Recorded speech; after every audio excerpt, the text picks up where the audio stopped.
Hi, I'm Leroy Price. I hope you enjoy this video. Before you get too much time invested in it, I just want to say it's not about knife mechanisms. It's kind of like philosophy. This comes from a conversation I had 2 years ago with Ken Onion, where I was interviewing him, but we kind of sat down and like we kidded around about saying we're going to talk about all the problems of the world and how we would solve them. And the video was redone to capture what we had talked about a year later. And now it's been a year since I've left it alone. I haven't looked at the video, so you and I are going to see it the first time. I'm going to edit it right after this and put it out there. The reason I'm doing this, because I'm sure there's several times in your life where somebody has said something to you that was very profound, that it moved you, touched you, made you think whatever. I'll give you an example. The one I'm thinking about with me was I was about 13 years old in a shop class, and I was showing the teacher my next project, and he said, "Oh, it's coming along nice." And I said, "Yeah, well, I'm probably going to mess it up." And he said, "No, you're not." And that statement really affected me. It was like, I was kind of maybe trying to say, I'm kind of humble, but don't get ready to see me produce anything good, so don't let me disappoint you. But it was like saying something, I've seen your work and you're improving, I got confidence in you.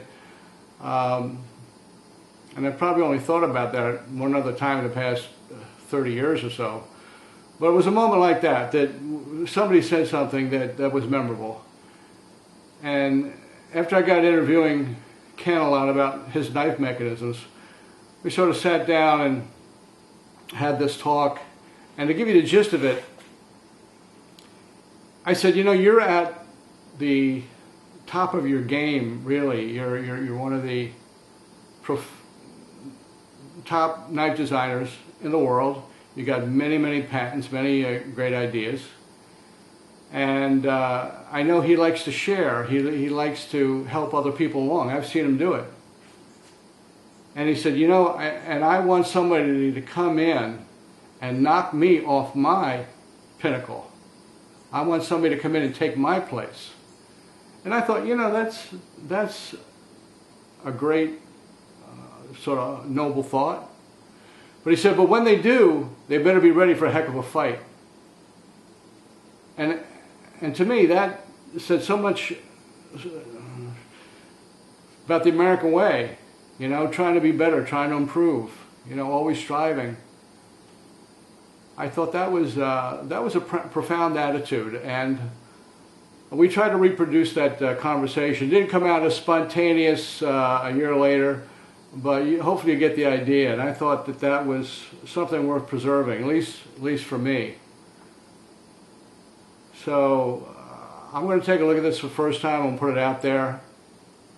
I hope you enjoy it. I'm still gathering information for the second book. And for those of you who tuned in to see a knife mechanism and want a little drama that I usually provide, I'm going to do that right now. So let's go have a look at the video, and hopefully we can enjoy it. Okay. So the mindless ramblings of a couple of friends. Yeah, hanging out over a Yoohoo and a moon pie, yeah. Talking about the problems that ail society today. That's right. That's right. I don't know. I just enjoy to lay the cards on the table. I just enjoyed listening to you. It was like listening to Rush Limbaugh, but on a friendly basis, or something. I just Rush Limbaugh? Well, straight talk, Well, you got to say it like you see it, right? I never associate with Rush Limbaugh until just a second, but I'm just pulling an example out of the air.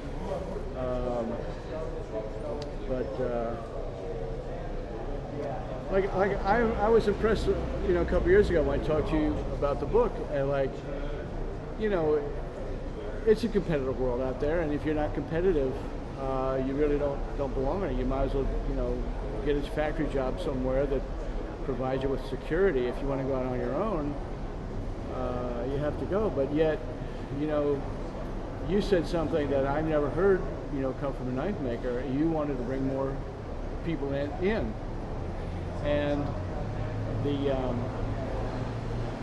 and I thought that was good. You said we got to get young blood coming in. Well, obviously the thing that I would think about and seem obvious maybe to a lot of people is if you bring more people in, you're bringing in your competition. And I've even done that with my own situation where you'd bring partners in to help you. All of a sudden, the partners think they can do it better than you. They leave, and now you're their competitors. It's just a reality. But doesn't that elevate us all?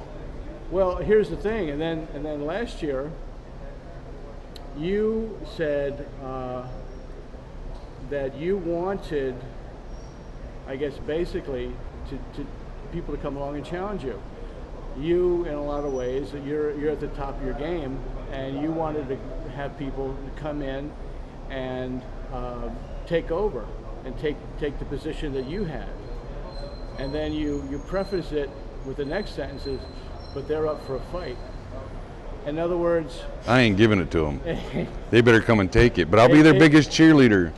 It's like okay. Let's say, for example, in the animal world, we have a pride of lions.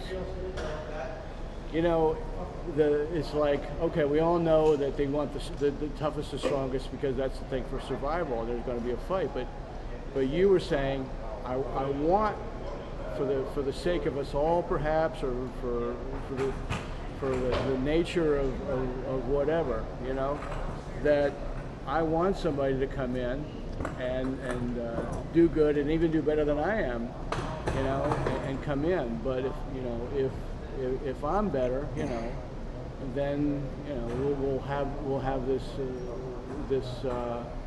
sort of competition. And I'm not saying exactly the way you said it, but it impressed me so much that someone could take that attitude, like, yeah, for the good of us all, be the best you can and come over and take my place. But boy, get ready, because there's going to be a fierce competition.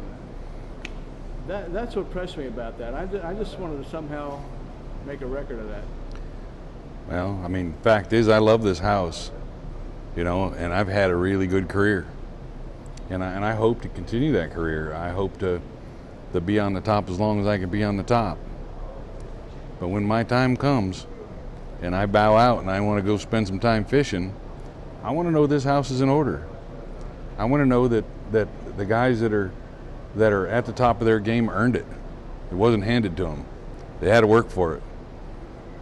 I'm all about finding talent in this industry now, and helping to mentor and helping to polish and helping to get them to understand the knife industry, and based on that, their natural ability and their work ethic and their diligence, to give me a run for my money, to fight for it, to want it. I don't want to want it more than, for them more than they do, but if they want it, come and get it, and I'll help them, I'll push them, I'll drive them crazy. But at the end of the day, if they do beat me, well, I'll be their biggest cheerleader. I'll be the biggest advocate for them. But I just don't think it does anybody any good to hand it to them. They got to earn it. I'm not going to lay on my back and let them take it. My mom, I guess she taught me some facts of life, maybe politics or whatever. But Jesus Christ, are they shooting somebody over there? Anyway. We're on a Little League team, and out of all the teams, the kids got to go to the Little League happened to be the kids whose parents were managers and stuff. And I said to my mom, I said, this guy's better than this, little Joey there. and he's getting to go just because his dad is the thing. And she says, that's right. That is exactly right. Because, you know, who do you think he's going to pick, number one? Like, so that's a reality check right there. And, you know, and looking back over the years, like, yeah, if you become the manager, if you do the work, if you expect some return. But then you go out and you get a job, you know, and it might be, you know, you're looking for sales people who are going to bring in stuff, or you're going to look at, you know, carpenters who's going to hang 10 doors in one day, and who's going to hang 8 doors in one day, and you only got room for so many people on your team.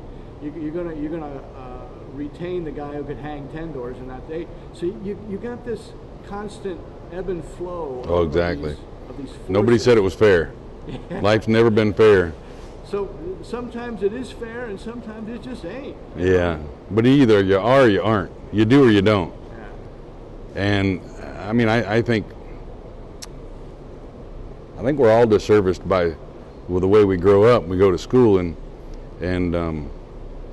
we're taught from very early age to get a really good education, so that when we're out of school, we grow up, we get a good, what's that word? Education. A job. We get a good job, right? Now, a job to me means that I'm working for somebody else and I'm making them a lot of money, and usually I'm either making square or have enough to get by. But we're not taught to be entrepreneurs. We're not taught to be individuals. We're not taught to be the best that we can be. We're not taught to be inspired. We're not taught to go out and conquer life. That's the difference between, you know, a guy that goes to work every single day, comes home tired, turns on the TV, cusses at the TV, and pisses and moans because his lot in life isn't any better. You know, but every day he sticks his finger in the same light socket and expects a different result.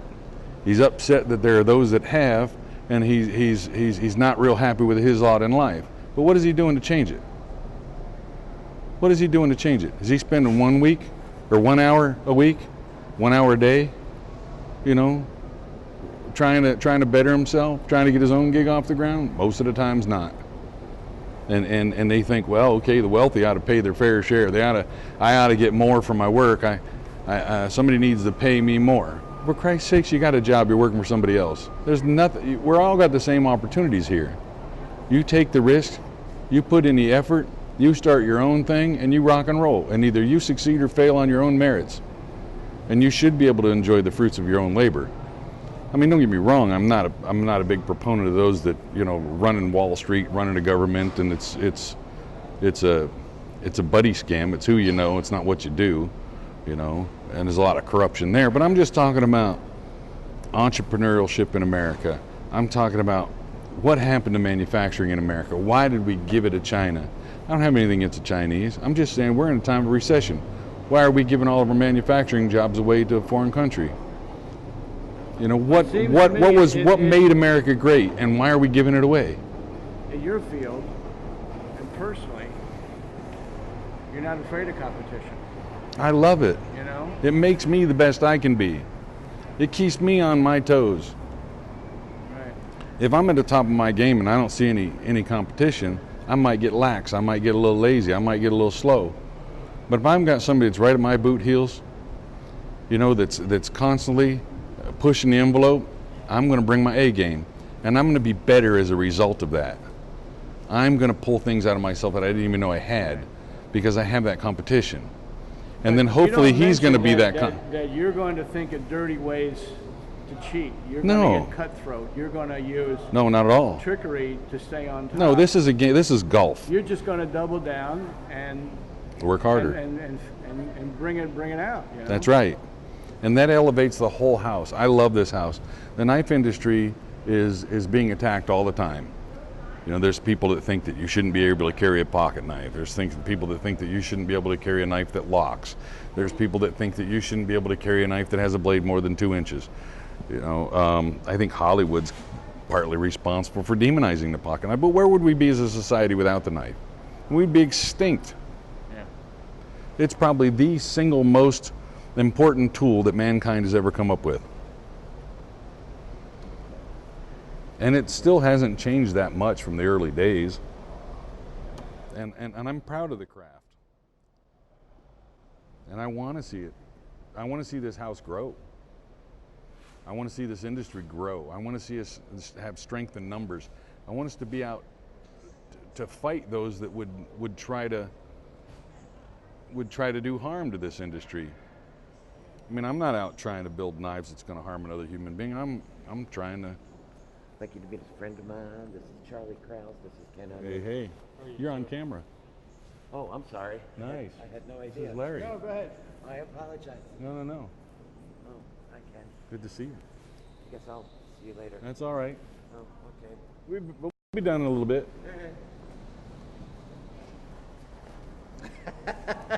See, I'm such an amateur, they don't even recognize this interview.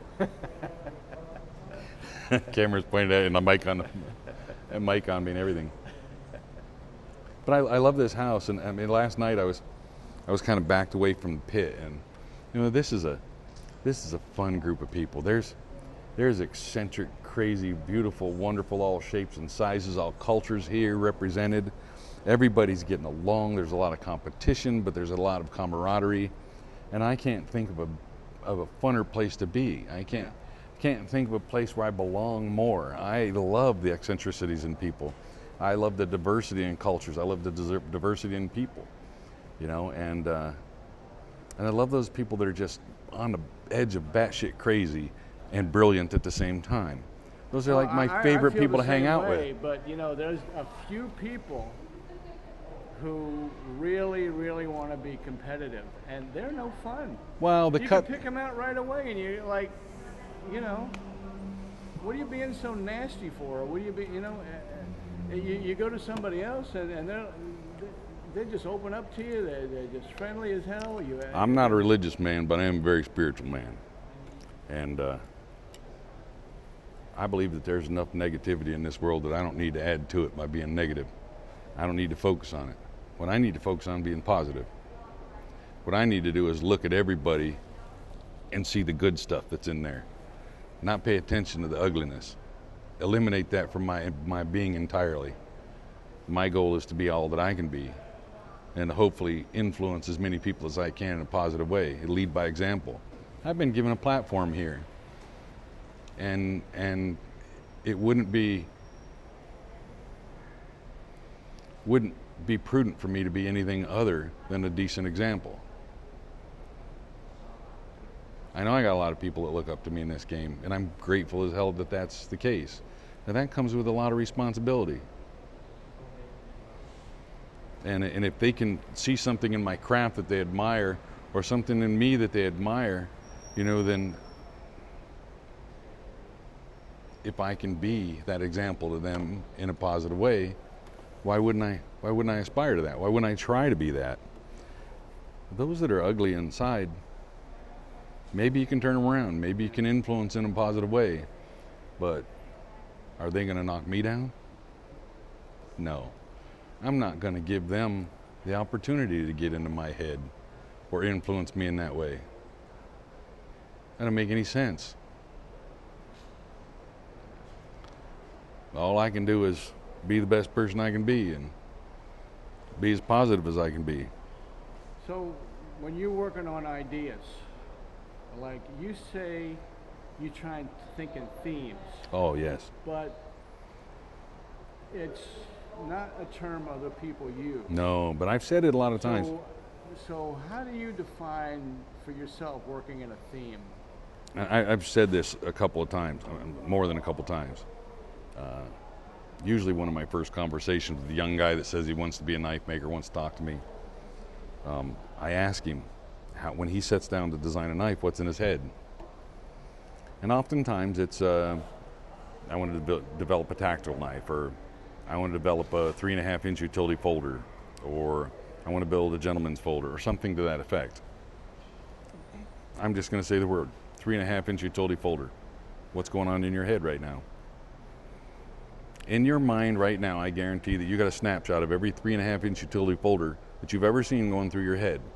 So if you were to sit down and try to design a knife that was a 3.5-inch utility folder, do you think it might be influenced by the things that you've seen that were a 3.5-inch utility folder? Of course. So if you want to be outside of that box, And if you want to be really creative, how about this? How about, okay, you've got 3.5-inch utility folder there.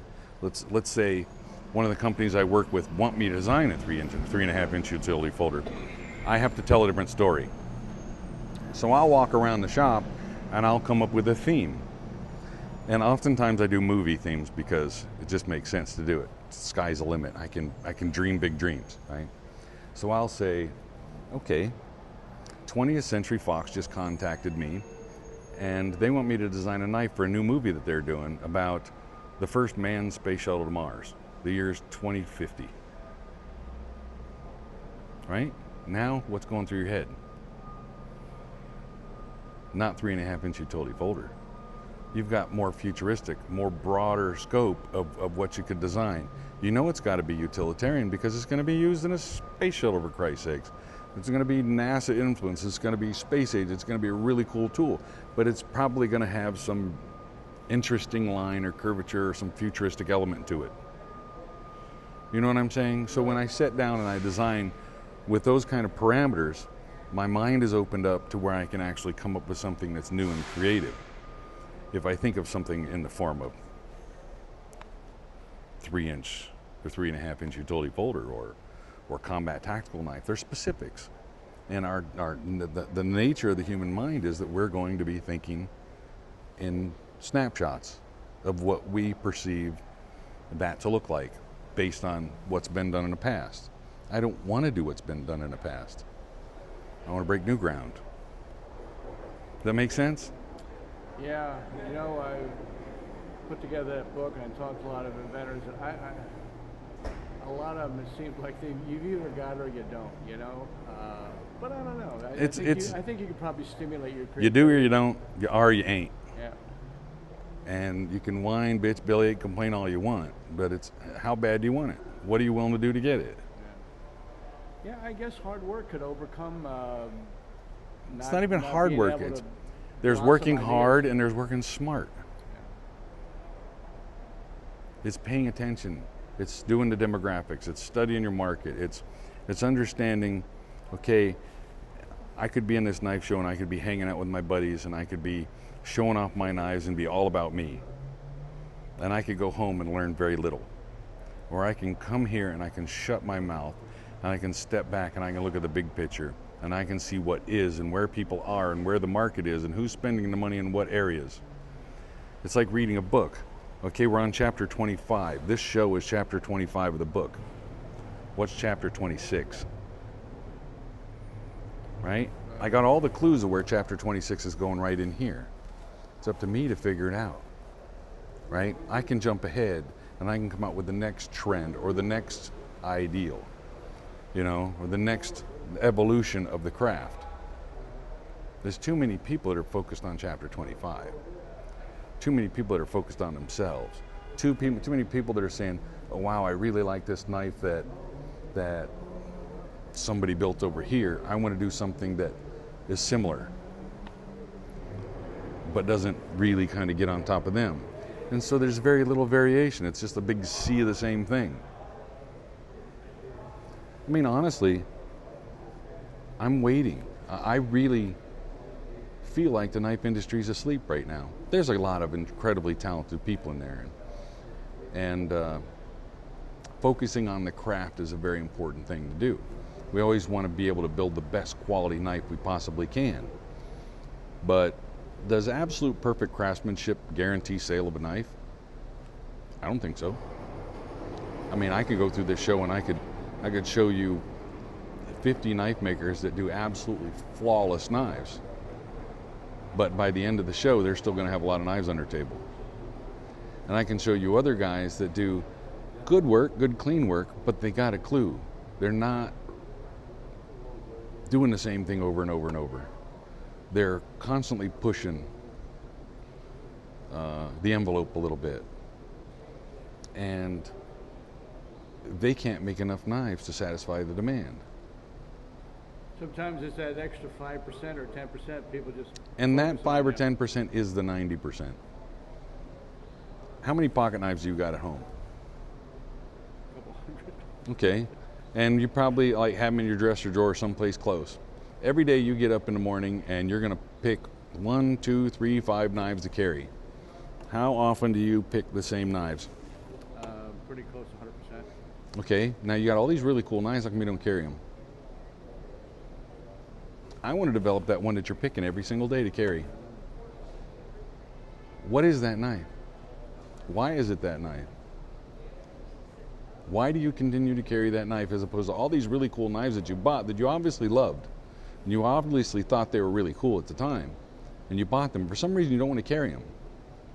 You're carrying the same 1, 2, 3, 4, 5, whatever you're carrying. What is that knife and why is it that knife? Study that. And that's different for everybody. So some guys are going to be carrying the combat knife. How do I build the combat knife that everybody wants to carry? How do I come up with the next evolution of the combat knife? How do I come out with the gentleman knife that everybody wants to carry? How do you differentiate between that sea of black and silver in a display case at Walmart? How do you differentiate yourself from that sea of black and silver inside this show?